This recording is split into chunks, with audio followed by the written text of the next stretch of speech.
What is happening, Magnusites? Woo-wee! Get over to the Critical Gamer and subscribe.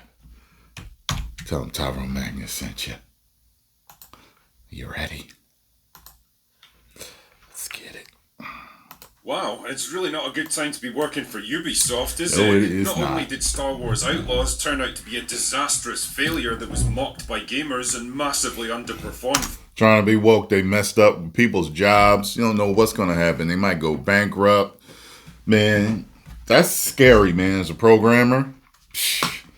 Financially, but it turns out there was something even bigger and more devastating on the horizon. On the face of it, Assassin's Creed... You know what's funny? I think about how I got into computer programming because I wanted to make video games. I loved them so much. When I was a teenager, I was like, let's make them. That would be great. Got into computer programming and realized I liked playing them way more than I liked making them. So, didn't do that there. Also, another thing I wanted to do, I wanted to be a personal trainer. Now, plenty of you say I make great motivational videos. I inspire you.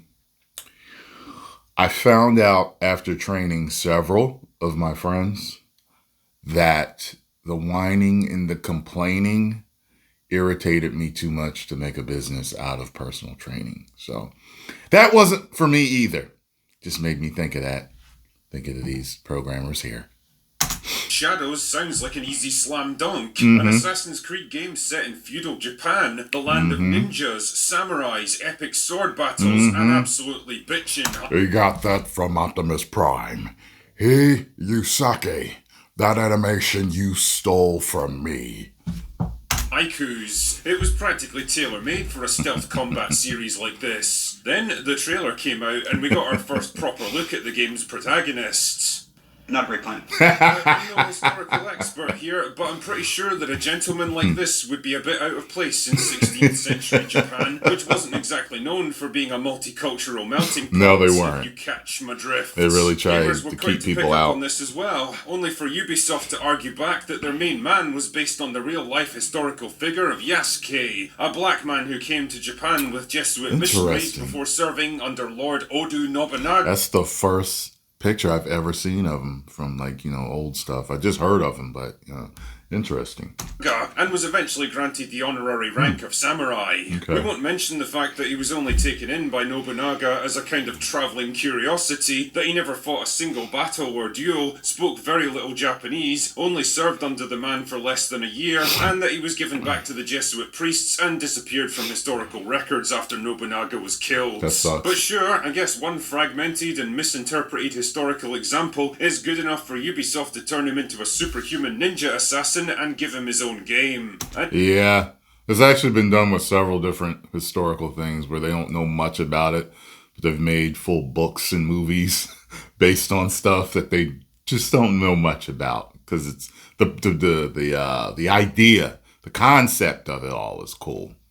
And anyone who questioned that state of affairs was clearly nothing but a racist bigot who needed to do better. Yeah. Now that's fine when it comes to casually dismissing the criticisms of Western gamers, because clearly their opinions don't matter. Yeah. But the one thing that Ubisoft hadn't counted on Japanese. was the Japanese reaction. See, it turns out that Japanese people are pretty protective of their history and cultural heritage, as they should be, and if there's one thing that's guaranteed to piss them off, it's some asshole foreign game studio appropriating and completely butchering their history and culture to push a political agenda that means absolutely nothing to them. Truly, the message had finally found its nemesis. Before you knew it, Japanese gamers were completely up in arms, and what had started out as a minor controversy over here in the West quickly exploded into a full-scale backlash. Shit, man, the question of this game was even raised in the Japanese parliament. It was that bad. Wow. And Ubisoft's bold claims about respecting Japanese culture and history soon started to fall apart under any kind of scrutiny. Show the toy. As Japanese gamers and historical experts began finding all kinds of mistakes and inaccuracies, Show the like toy. Chinese architecture in Japanese cities, flags and banners that never actually existed in real life, the baffling decision to give the game a hip-hop soundtrack.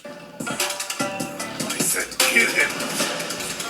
He's black, so he needs a And perhaps Cool most beat. of all, the licensed character statue of the game's female supporting character perched on top of a half-Tory Why do his gaze, eyes look like which is that? a bit unfortunate because in Japan, It's that's an drunk or iconic symbol of the atomic something. bombing of Nagasaki, so needless to say, it didn't go down too well. Nope. Even a friendly New York Times article that tried to put all the blame on Western audiences and pretend that Japanese gamers were totally cool with the game was exposed as bullshit when the so-called Japanese expert they interviewed was revealed to have worked for Sweet Baby Inc.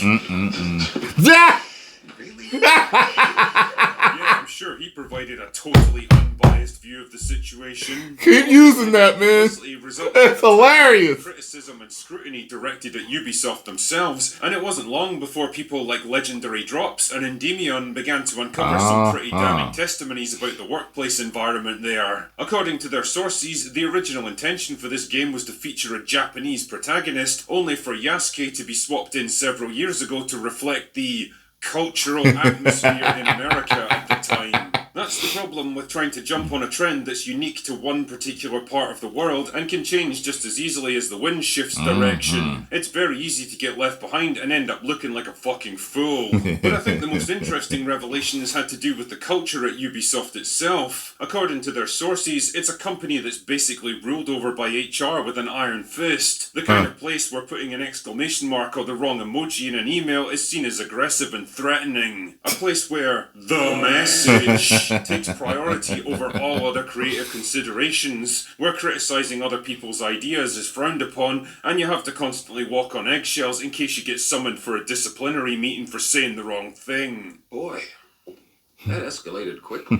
The end result of all this stupid shit is to create a culture of toxic positivity, where every idea, no matter how retarded, has to be given equal weight, where every person, no matter how whiny or incompetent, has to be afforded equal respect, and where it's almost impossible to produce a good end product because nobody can ever be challenged to do better. It's the logical end result of allowing your organisation to become infested with ideologues and perpetually offended serial complainers, instead of actual productive workers who are motivated to make something great. People who just refuse to accept criticism or different points of view, who aren't interested in working hard to bring out the best in others. People whose only real priorities are themselves. And where exactly did it get them? Well, Ubisoft have been forced to withdraw from the Tokyo Game Show in absolute humiliation because they know they'd get destroyed if they dared to show their faces there. And more damagingly, they've had to delay the game itself, which was supposed to be one of their big launches this year, to at least 2025 while they scramble to fix the problems they've created for themselves.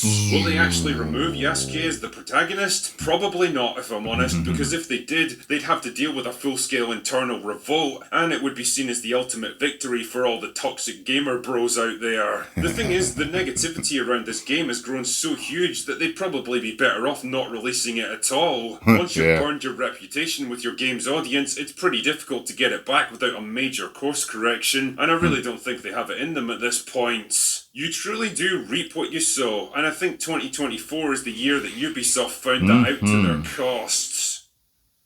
Anyway, that's all I've got for today. Go away now. You reap what you sow. Remember that. It's really not a good time to be working.